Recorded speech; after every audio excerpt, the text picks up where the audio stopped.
Hello friends, this है सुचिता। आप सबका स्वागत करती हूँ चैनल पे जिसका नाम है फंडामेंटल्स ऑफ फार्मेसी। और ग्रेविमेट्रिक एनालिसिस के कंटिन्यूएशन में आपको प्रेसिपिटेशन आज नहीं बताकर मैं बताऊंगी steps involve in gravimetric analysis. Precipitation क्या होता है उसको जानने के पहले ग्रेविमेट्रिक एनालिसिस का एक स्टेप है प्रेसिपिटेशन। तो सबसे पहले हम जान लेते हैं कि सारे स्टेप्स क्या होते हैं जो ग्रेविमेट्रिक एनालिसिस में होते हैं। तब हमें एक प्रॉपर वेट मिलता है एलिमेंट का आफ्टर द सेपरेशन। तो सेपरेशन कैसे होगा, कैसे वो वेट मिलेगा, कैसे इंप्योरिटीज रिमूव होंगी, उन सब को जानने के लिए हमें फिर सारे स्टेप्स पढ़ना पहले बहुत जरूरी है। तो आज हम स्टार्ट करेंगे steps involve in gravimetric analysis के बारे में। और होप आपको पुराना वीडियोस अगर आपको जाकर देखना है तो डिस्क्रिप्शन बॉक्स में मैंने प्लेलिस्ट डाल रखी है, उनको जाकर देखिए, चेकआउट कीजिए। और अच्छे लगे तो प्लीज लाइक जरूर दबाइए, मेरे चैनल को सब्सक्राइब जरूर कीजिए। तो स्टार्ट करते हैं हमारा steps involve in gravimetric analysis. Let's get started. Steps involve in gravimetric analysis.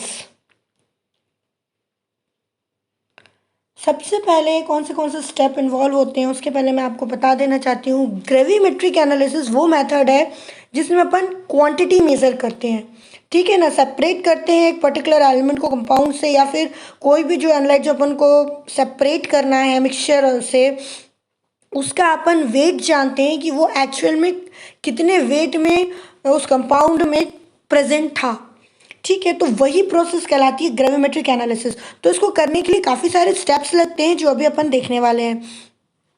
आधे स्टेप्स आपको इस वीडियो में और नेक्स्ट जो है मैं अगले वीडियो में इसको कंप्लीट करूँगी। तो पहले इंट्रोडक्शन ले लेते हैं सारे कौन से स्टेप्स जो हैं आते हैं। सबसे पहले आता है preparation of sample solution.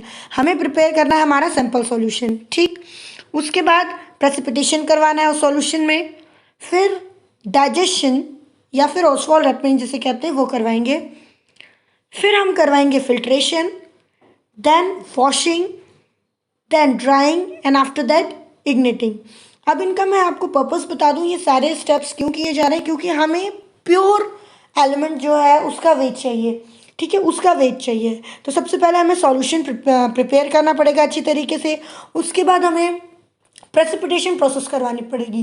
Precipitation का मतलब ये होता है कि आप कोई भी चीज़ को जो है वो एक साथ कीजिए। कोई भी मतलब जैसे अब रेनफॉल हो रही है, कुछ फॉल हो रहा है, तो जैसे बूंद बूंद में से रेनफॉल होती है ना।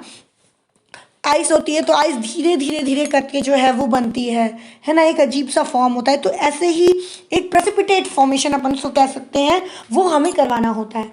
उसके बाद करते हैं अपन डाइजेशन। डाइजेशन का मतलब यही, आपको एकदम डाइजेशन नाम लिया होगा तो ब्रेक डाउन प्रोसेस, बिल्कुल वही है, ब्रेक डाउन प्रोसेस होता है digestion.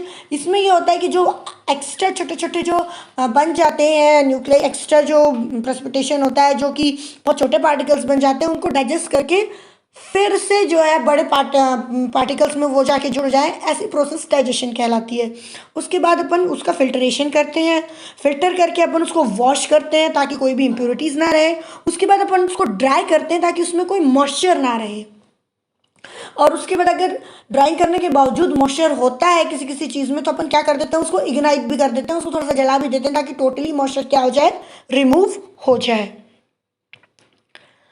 The steps involved in gravimetric analysis after the sample has been dissolved. Sample को आप पूरी तरीके से, जो सॉल्यूशन आपने बनाया है उसमें पूरी तरीके से डिसॉल्व हो जाएगा, उसके बाद ही हम ये सारे स्टेप्स चालू करते हैं। कौन से जैसे प्रेसिपिटेट करवाना, डाइजेशन करवाना, फिल्ट्रेशन करवाना, वॉशिंग, ड्राइंग और इग्निटिंग के बाद वेइंग।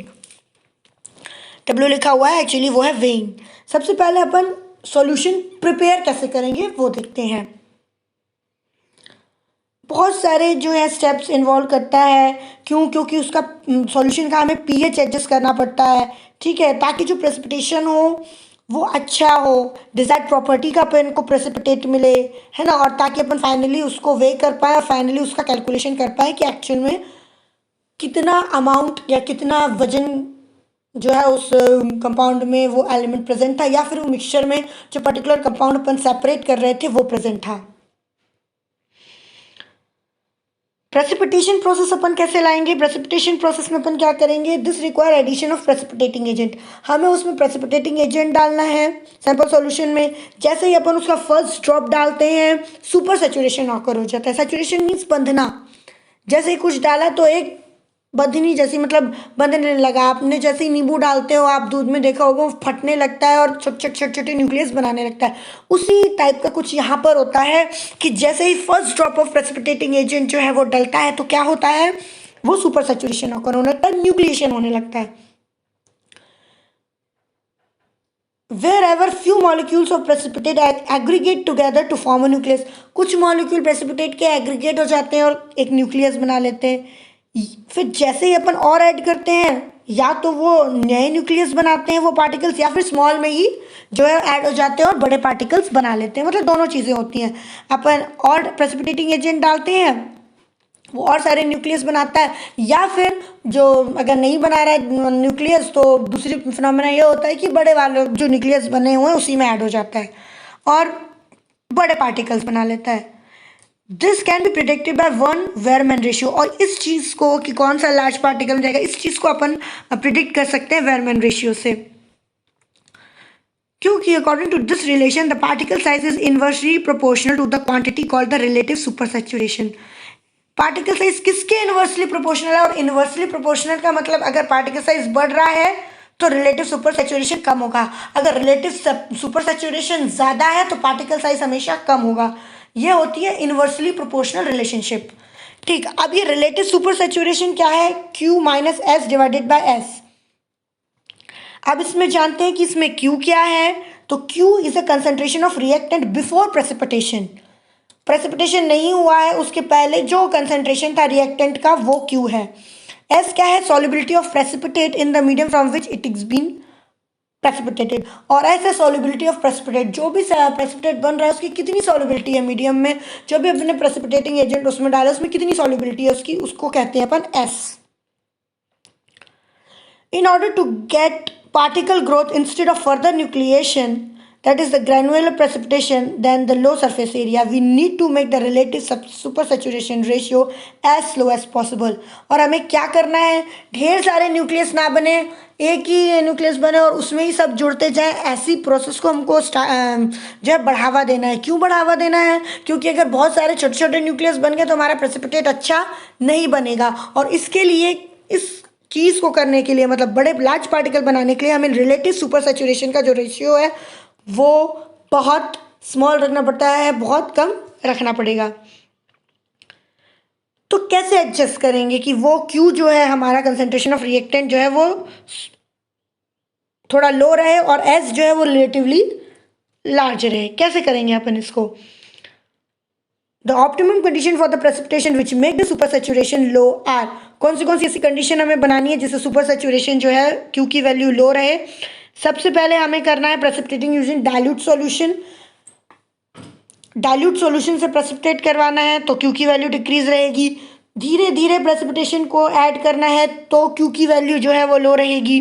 उसके बाद कंटिन्यूस स्टीयरिंग के साथ हमें अपना प्रेसिपिटेटिंग एजेंट यूज़ करना है ताकि किसी भी जगह पे कंसंट्रेशन ना हो प्रेसिपिटेशन एजेंट का। अगर कंसंट्रेशन हो जाएगा तो ढेर सारे न्यूक्लियस बन जाएंगे, अगर नहीं होगा, आप स्टिर करते रहोगे तो आप Q की वैल्यू जो है वो लो रखने में कामयाब हो सकते हो।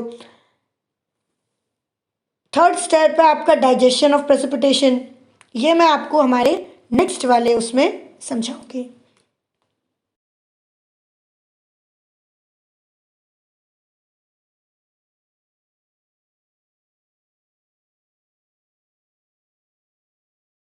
होप आपको जो 2 स्टेप्स मैंने अभी बताए वो क्लियर हो गए होंगे। बाकी के जो स्टेप्स बच रहे हैं वो हम नेक्स्ट वीडियो में क्लियर करेंगे और ये टॉपिक कंटिन्यू रहेगा, steps involve in gravimetric analysis. धीरे धीरे इन स्टेप्स को पढ़ेंगे तभी हमें समझ में आएगा कि ग्रेविमेट्रिक एनालिसिस क्यों ग्रेविमेट्रिक एनालिसिस कहलाता है। तो अगर आपको ये वीडियो अच्छा लगा है तो प्लीज लाइक कीजिए, शेयर कीजिए, सब्सक्राइब कीजिए ताकि मुझे भी मोटिवेशन मिलता रहे आपके लाइक से और मैं ऐसे वीडियोस आपके लिए लाती रहूं। तो प्लीज कमेंट भी कीजिए कि आपको कैसा लगा ये वीडियो। तो thank you for watching and please like my video. Thank you.